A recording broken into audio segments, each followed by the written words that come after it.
드디어 기다리던 잭슨홀 미팅이 끝이 났습니다. 주요 발언을 간단하게 정리해보면 긴축은 지속될 것이다. 하지만 지나친 긴축은 경제에 큰 위험 요소가 될 수 있기 때문에 잘 조절할 것이다. 긴축의 속도는 데이터를 보고 결정할 것이고 근원 PCE를 중요하게 보고 있다. 목표 인플레이션은 2%로 변함없다. 내구재 중심으로 하락이 나타나고 있지만 팬데믹 이전 수치까지 떨어져야 한다. 그 전에 추가 금리 인상이 필요하다면 진행할 것이고 준비는 되어 있다.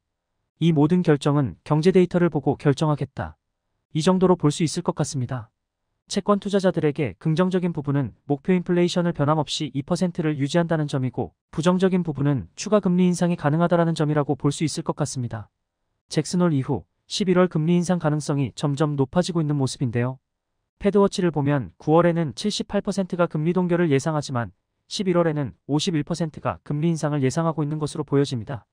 그리고 위 내용은 시장에 그대로 반영되어 2년물 금리는 5%를 넘어서 자리 잡고 있는 모습이고 10년물 금리는 조금 내려와서 4.2% 정도를 지키고 있는 모습입니다. 아마 이번 주 채권 시장은 움직임이 상당히 역동적으로 나올 것 같습니다. 주요 지표가 상당히 많이 발표되기 때문인데요. 29일 졸트 보고서를 시작으로 30일 실질 GDP 성장률, ADP 비농업 고용지표, 다음 날은 PCE 가격지수 실업수당 청구 건수, 금요일에는 8월 비농업 취업자 수 및 실업률, 그리고 ISM 제조업 PMI 발표가 있습니다. 연준에서 데이터를 계속 강조하고 있기 때문에 아마도 이번 주 지표들에 따라서 2년물, 10년물 모두 큰 폭의 변동성이 나타날 것으로 예상하고 있습니다. 그런데 저는 위 지표들에 상관없이 다음 주 TMF 추가 매수를 진행할 계획입니다. 개인적으로 지금 가장 중요하게 봐야 할 지표는 GDP와 고용 데이터라고 생각하고 있습니다. 그런데 고용은 이전부터 계속 말씀드렸던 것처럼 곧 무너질 거라 생각하고 있고 문제는 GDP인데 GDP 역시 3분기 피크를 찍고 떨어질 거라 보고 있기 때문입니다. 미국 GDP는 소비가 70%를 차지하고 있습니다. 그런데 미국은 작년 대비 물가가 상당히 큰 폭으로 올라 있기 때문에 당연히 소비가 늘어날 수밖에 없었죠. 그로 인해 GDP가 높아진 것이고 이건 고용과도 깊은 연관이 있다고 생각하고 있습니다. 이전 영상들을 통해 계속 말씀드렸던 것처럼 현재 미국 고용시장은 파트타임과 서비스업 위주로 취업자가 크게 늘어난 상황입니다. 그에 반해 고용비용지수의 하락은 뚜렷하게 나오고 있는 모습이죠. 이런 지표는 미국의 저소득층이 무너지고 있다는 증거로 볼 수 있습니다. 초과저축에까지 바닥을 보이고 있는 현재 상황에서 미국의 저소득층은 높은 물가를 감당할 수가 없어서 일자리를 구할 수밖에 없는 상황인 것이죠. 이전 영상에서 알아본 것처럼 20%의 고금리에도 저소득층의 대출은 계속 늘어나고 있으며 반대로 저축은 바닥을 치고 있습니다.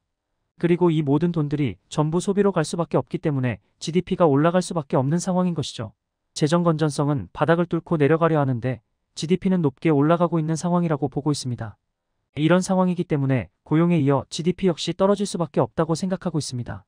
잭슨홀에서 목표 인플레이션을 높였다면 좀 더 지켜봐야 했겠지만 현재 상황에서는 4.2%가 넘는 상황에서 채권을 사지 않을 이유는 더 이상 없다고 생각합니다. 그렇다면 왜 이번 주가 아니라 다음 주에 사는 걸까요? 바로 중국 이슈 때문입니다. 일단 내일 러몬도 장관이 중국 일정을 마치고 복귀합니다. 그리고 내일 컨츄리가든의 채권단 투표 결과와 실적 발표도 나오기 때문에 이와 같은 중국 이슈가 어느 정도 해소된 후에 매수를 하기 위해서 다음 주에 매수를 하려 합니다. 지금 영상을 만들던 중에 졸트 보고서가 나왔는데요. 예상치를 큰 폭으로 하회하는 데이터가 나왔네요.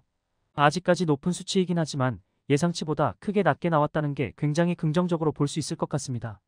자세히 살펴보고 내일 ADP 고용까지 지켜본 뒤 다음 영상으로 돌아오겠습니다. 위 내용이 도움이 되셨다면 구독과 좋아요 부탁드리며 다음 영상에서도 유익한 정보로 돌아오겠습니다. 영상 시청해주셔서 감사합니다.